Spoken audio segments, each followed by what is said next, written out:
Sure. Welcome to the beginning of our second month focus for this digital history series under Curdo. I'm Adam Carr.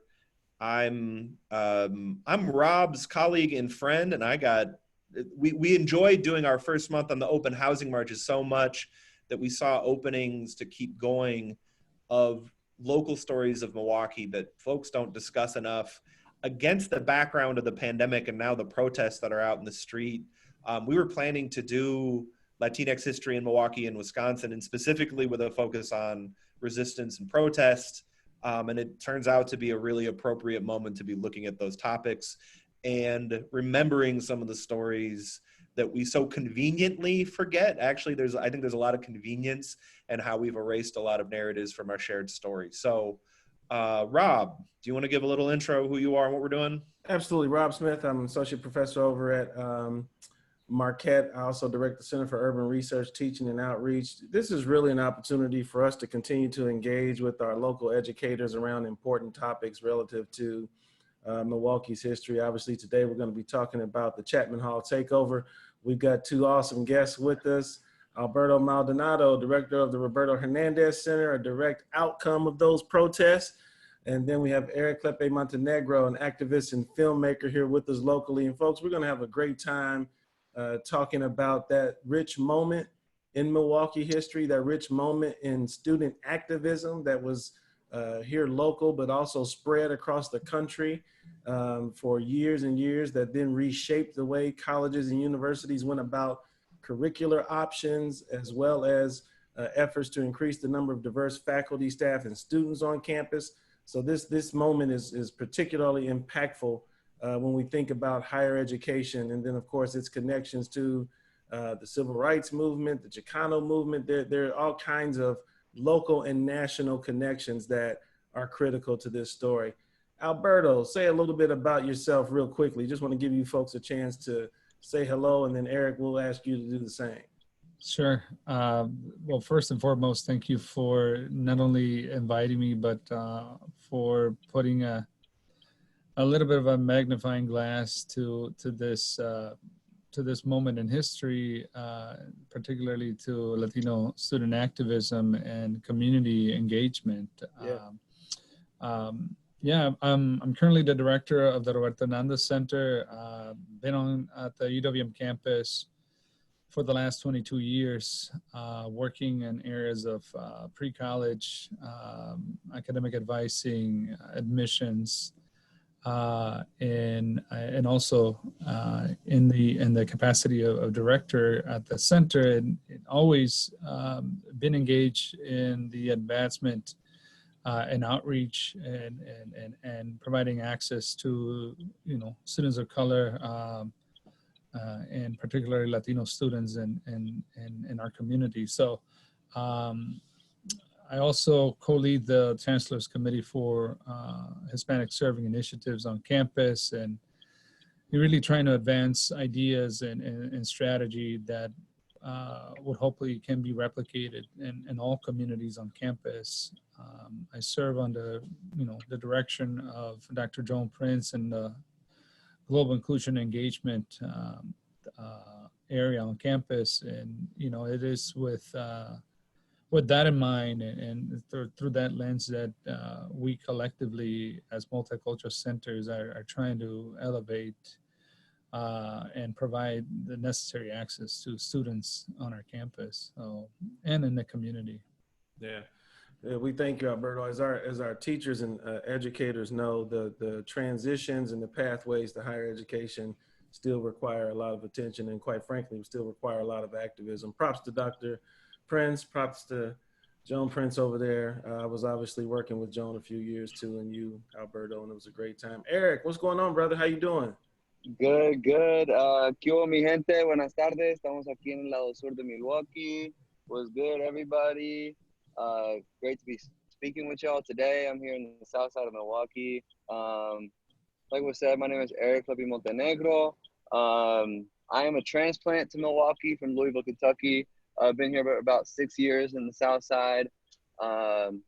been a organizer for a long time, a multimedia artist for a long time. But since I've come to Milwaukee, I've really, been given opportunities to go much deeper into both of those passions and practices. So I used to work at the Roberto Hernandez Center, which was, kind of how I got brought into the conversation, I believe.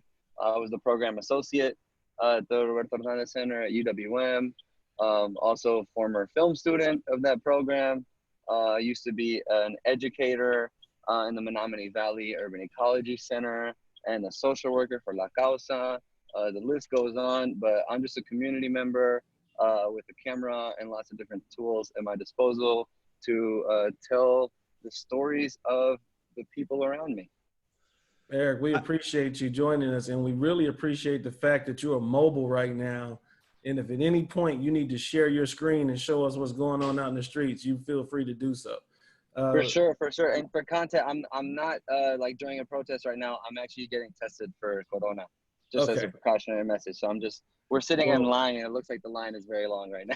Okay, well, we might need to see that unfold too. I was going to say that's another very relevant narrative. I do want to point out one of the Rob, when I was at the protest last weekend, Rob and I were standing together. Then I had heard a drummer go by, and I was texting with Eric, and it turns out that was Eric with his snare drum in the march. So if you have been out in the streets at protests, if you hear a snare drum and now a drum line, that's our guy Eric right here. That's what's up. Appreciate that. Yeah. I'm in the process of trying to like squat up with a bunch of drummers in the city and people who want to drum in the city, and form a little organization to provide that kind of like provide the vibes, the beat behind the chants and everything. I think that's really important as an artist. I think that's one of the things I can contribute in this kind of moment. And I have a marching band background from my time in Louisville, Kentucky. So I kind of want to bring that to the street now. So you're earning that scoliosis. Oh gosh. All right, folks. So here's what we're gonna do. We're gonna, as you all know, the attendees who've been with us before, we get you in the mix right away. We like to use materials that we encourage for the classroom, and so we're gonna talk about the Chapman Hall Takeover, and then we're gonna talk about teaching this particular moment in the classroom, and then we'll go into some audience Q&A more formally. But we want you all to be a part of the conversation immediately. So drop comments into the chat, offer us some Q&A. We've got Lisa and Keisha and Ben and some other folks working with us in Command Central, keeping us focused. Ellery is telling us we got some interested drummers. So good. All right. Oh, that's what's up. Yeah. So yeah, we got together for history and came away with the drum line. That would be the best, the best outcome possible. Yeah. All right. Yeah. So we're gonna get you guys warmed up, Alberto and Eric, and so we're gonna start with some images. Is that right, Adam? We're gonna go to your images first. So let's go ahead, man. Yeah, we're gonna jump into images. The way that we've been exploring the story of the open housing marches is this participatory image analysis, looking at what it looked like, not just talking about it. And so I'm going to take over the screen here right now. I have, I think, 34 photos that we are going to scroll through together here with Alberto and Eric leading us through them. Spoiler alert, one. But these images, I want to just share one thing, is that the Chapman Hall Takeover started on August 27th of 1970 with about 200 Latino activists on the campus of UW Milwaukee. The open housing marches, which is the story we're pivoting away from, started on August 28th of 1967, 3 years and a day prior, with about 200 young Black activists going from the north side to the south side. So not only is this kind of a successor to that story, but it exists just kind of in direct chronological relationship to the open housing marches. The Chapman Hall Takeover certainly was just like right on the heels of the open housing marches, and I'm sure some of that energy spilled over into these and probably some conversations and tactics. So we're just gonna see Alberto and Eric, tell us what we're seeing here. This is kind of us walking into the chancellor's office. For our audience who may have never seen these images before, what is this scene who are these young people? Actually, a very young person. Got dudes smoking cigars. It's yeah. I mean, I see a lot of the protagonists of this movement, and you know, I want to say that you know, the catalyst and the prelude of what we're seeing right now begins with you know, the recognition that UWM at the time was not doing enough to outreach in the community and to provide the necessary access to a community that had grown to up to about 30,000, you know, Latinos, particularly in the near South Side and the River West area. I mean, this was a predominantly Mexican, Puerto Rican coalition that comes together, but it's led, you know, unlike, you know, other movements prior to this one. In the African American community that were led by students, particularly at UWM, in the creation, eventually creation of, you know, African American studies and things like that. This movement was primarily led by community. You know, it was community, it was women, it was children, it was families, grandmothers. It was the faith-based community at the time. And so when we look at these pictures, we see a diverse group of individuals. And, you know, and when you look back at some of the commentary and some of the comments that you hear from folks at that time is like, you know, they had walked into a room that was probably bigger than their entire homes. You know, they haven't seen that much furniture in a space. And so, you know, coming into Chapman Hall after, you know, Dean Richard Davis in the School of Education, you know, had a great interest in advancing this agenda of not only helping the Latino community and providing access, but, you know, all folks of color in the city, right? This group faces, faces the chancellor at the time and resistance, and is that resistance and Dean Davis' inability to house this movement in the School of Education is that, you know, folks then decide to mobilize and say, you know what, enough is enough, and you know, those words cannot be more relevant today, right? But at that time, you know, they decide to say, well, if we cannot, you know, house the Spanish-speaking outreach in the School of Education and continue to help advance the demands and agenda, then let's move into you know, taking over the chancellor's office and really take the demands, you know, front and center to the highest leader, you know, of the campus. Yeah. Hey, Eric, as you look at these images, give us your artistic interpretation. You're an artist. You stumble across these in an archive. You're doing some research. What comes to your mind? Give us some artistic commentary on this. Okay, thank you. So yeah, I would like to say that my first interaction with these images was that they were up on the walls at the Roberto Hernandez Center. So I would go to work every day and see these images in the wall in my workplace.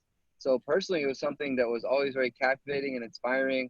And I tried to make a point to make sure they were like hung properly and displayed well, to pay respect to the people who put in that work and to pay respect to the artists who took the photos. Speaking on the artistic perspective of it, I feel like a lot of photos, especially in a photojournalism style, feel very detached from the subjects. I would say the opposite about this. This feels very like united with the subjects. So I couldn't speak off the top of my head about the individual who took the photos, what their role was, but their practice was one that just put you right in the space directly. It wasn't like, you know, through a window or far away with a zoom. It was right there in the room with the people. And part of that aspect is kind of making yourself as a media worker also an accomplice in the act of the takeover, right? So you can kind of feel like the sense of excitement and maybe even I would say a sense of danger that comes with participating in these type of radical actions where there is a potential for state violence in response, especially back then. So one thing that always stands out to me in particular is like the black and white. Obviously, that was a product of the medium. For me, that makes it kind of even more compelling in a way, and it kind of just makes it seem like the second it was taken, they were writing history through their action, but the photographer was also creating history through that documentation. And you feel the spirit and the energy of all the individuals involved. When I worked in the office and looked at these images every day, I would take time to break it down to our guests, especially when there would be like high school groups visiting the office. I would take time to get them to look at these photos, look at the people that they see in the photos, Yeah. and you know, and realize the connection between those people, the center that we were standing in at the moment. And I think Alberto said it perfectly. That was like the main thing I would want to talk about. Just the fact that it wasn't students at the time. There was only like, my understanding, there was like 7 Latino students at UWM at the time of the action. Yeah, about So 12. it was, Yeah. yeah, it was only a handful of Latino students at the time. So it wasn't like student activists. It was real community members. And there's also a documentary that was previously produced about this subject just over 10 years ago, I believe. And one of the main points that they brought up, as well as what Alberto said, was that it was families. So when the mothers came and when the children came, it took the action to a whole new level of really being like the whole family's here. The community stepped off of Holton Street and stepped out of the near South Side and entered the Hall of Power. And I feel like the photographer did an excellent job of capturing that vibe of the community in that hall. Thanks,